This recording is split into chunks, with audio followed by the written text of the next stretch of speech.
अस्सलाम वालेकुम नाज़रीन, हेल्थ इशूज़ के साथ डॉक्टर मोहम्मद अली सलवादर खिदमत हैं। नाज़रीन, सिंध डॉक्टर्स इत्तेहाद गुज़िश्ता कई सालों से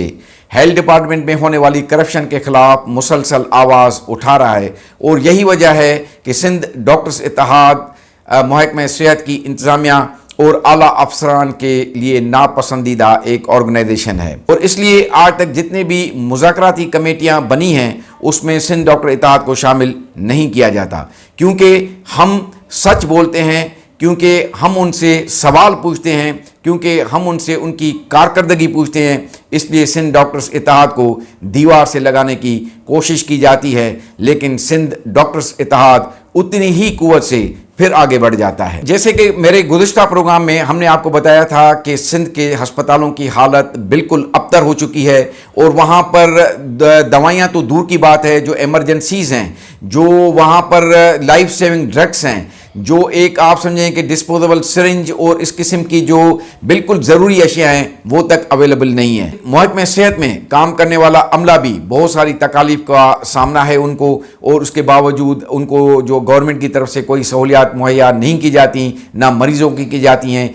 इस हवाले से हम कई एहतजाज कर चुके हैं, इस हवाले से हम कई जो है सोशल मीडिया पे पोस्ट डाल चुके हैं और अपने प्रोग्राम भी कर चुके हैं, लेकिन जब उसका कोई रिजल्ट नहीं आया तो बिलाखिर सिंध डॉक्टर्स इत्तेहाद की तरफ से महकमे सेहत को एक लीगल नोटिस जारी किया गया है। इस लीगल नोटिस में जहां जो डॉक्टर्स और पैरामेडिकल और नर्सिंग के जो मसाइल हैं उनको भी उनसे सवाल पूछा गया है, और इसके अलावा जो बिलावल भुट्टो जरदारी साहब ने अभी ऐलान किया था कि सिंध के हेल्थ मुलाजमीन की तनख्वाहें दूसरे सूबों के बराबर की जाएंगी, उस हवाले से होने वाली ताख़ीर के हवाले से भी सवालात किए गए हैं। और इस लीगल नोटिस में ये भी सवाल उठाया गया है कि जो सेक्रेटरी सेहत है या महकमे सेहत की जो इंतज़ामिया है उनका ये आइनी फ़र्ज़ है, उनकी ये जॉब की जो है वो डिमांड है कि वो डॉक्टर्स के और मरीज़ों के मसाइल हल करें, लेकिन जब भी उनसे इस किस्म के मसाइल हल करने की बात की जाती है तो वो इस डिपार्टमेंट में डॉक्टर्स के आने पर बैन लगा देते हैं।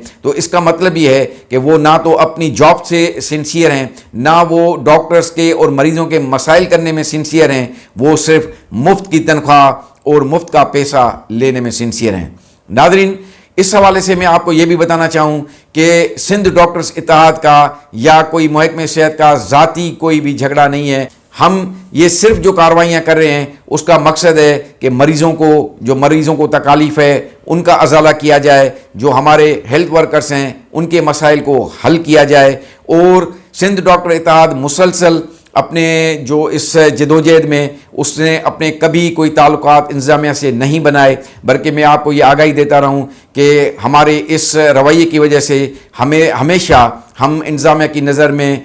बुरे नज़र आते हैं और उनसे हमारे ताल्लुकात कभी भी नहीं बने। ये भी आपको बताना चाहूँ कि हमारे अगर कोई पर्सनल ताल्लुकात भी जो है हुकूमत से या जो है वो हेल्थ की इंतज़ामिया से रहे हैं, वो भी हमने डॉक्टर्स के लिए और हमारे जो हेल्थ मुलाजमीन हैं या मरीज़ हैं उनकी वजह से हमने उन ताल्लुकात को ख़राब किया। मैं आपको ये मिसाल भी दूंगा कि साबिक वज़ीर आला सैयद कायम अली शाह साहब से मेरे बहुत देरीना ताल्लुकात हैं, वो हमारे बहुत ही एक अच्छे दोस्तों में भी शुमार होते हैं और हमारे वो पार्टी के सीनियर भी रहे हैं। और जब वो वज़ीर आला थे तो मैं जब भी जाता था उन्होंने मुझे बड़े रिगार्ड्स दिए, उन्होंने हमेशा मुझे उठ के वेलकम किया एज अ सीएम।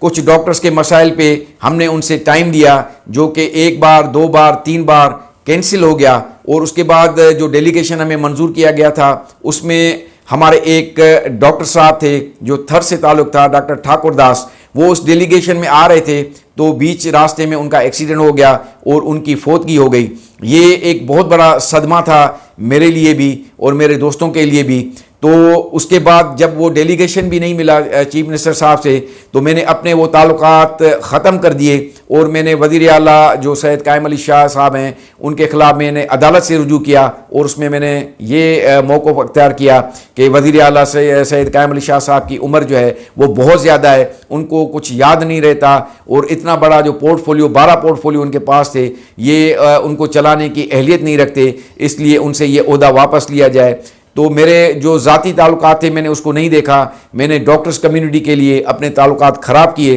अब मैं यकीनन तौर पे जब सैयद कायम अली शाह साहब जो हैं वो वज़ीर आला नहीं रहे, अब जब वो पावर में नहीं है تو میں ان کے پاس جاؤں گا, ان سے معافی بھی طلب کروں گا, اور اس کی وجہ یہ ہے کہ یہ میری غلط فہمی تھی کہ سید قائم علی شاہ عمر کے حساب سے شاید جو کام کرنے کی اہلیت نہیں رکھتے, یہاں تو جو کم عمر ہیں ان کو بھی کام کرنے کی کوئی اہلیت نہیں ہے. میں محکمہ صحت کو اس حوالے سے یہ بھی پیغام دے دوں, اگر آپ نے اس لیگل نوٹس کا بھی نوٹس نہ لیا تو ہمارے پاس ابھی اور بھی طریقہ کار ہیں. ہم جو ہے ایک کمپلین بھی سبمٹ کریں گے چیف جسٹس صاحب کو, اور ہم جتنے بھی جو صحافی حضرات ہیں, جو ہمارے سوشل جو ورکرز ہیں, اور اس کے علاوہ جو معززین ہوتے ہیں شہر کے, جو ویجیلنس کمیٹیاں بنی ہوئی ہیں ججز صاحبان کے انڈر میں, ہم ان سب کو ملا کے ہاسپٹلس کا وزٹ بھی کروائیں گے. ہم ان کو وہ پہلو دکھائیں گے جو ان کو انتظامیہ نہیں دکھاتی. ہم ان کو بتائیں گے کہ یہاں کیا کرپشن ہوتی ہے, کوئی جو یہاں پر جو ہے ایک انجیکشن بھی اویلیبل نہیں ہوتی, ساری دوائیں جو ہیں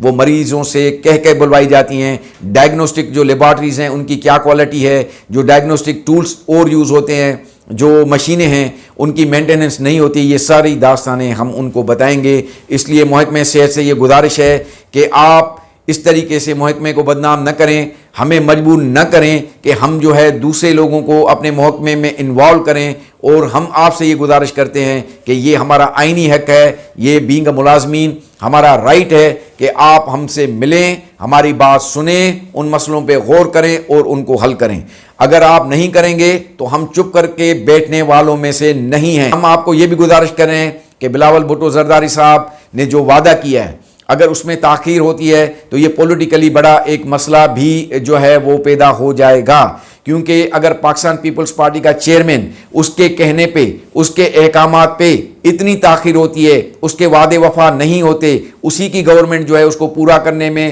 تاخیری حربے استعمال کریے, تو جو آئندہ الیکشن آئیں گے اس میں جو آپ وعدے کریں گے اس کو کون اس پہ اعتماد کرے گا, اس کو کون قبول کرے گا. اور اس کے لیے کمیٹی در کمیٹی, کمیٹی در کمیٹی, کمیٹی در کمیٹی بنانے کی کوئی ضرورت نہیں ہے. یہ ایک دن کا, 1 گھنٹے کا کام ہے. اگلے پروگرام تک اپنے میزبان ڈاکٹر محمد علی تھلو کو اجازت دیجیے گا. اللہ حافظ.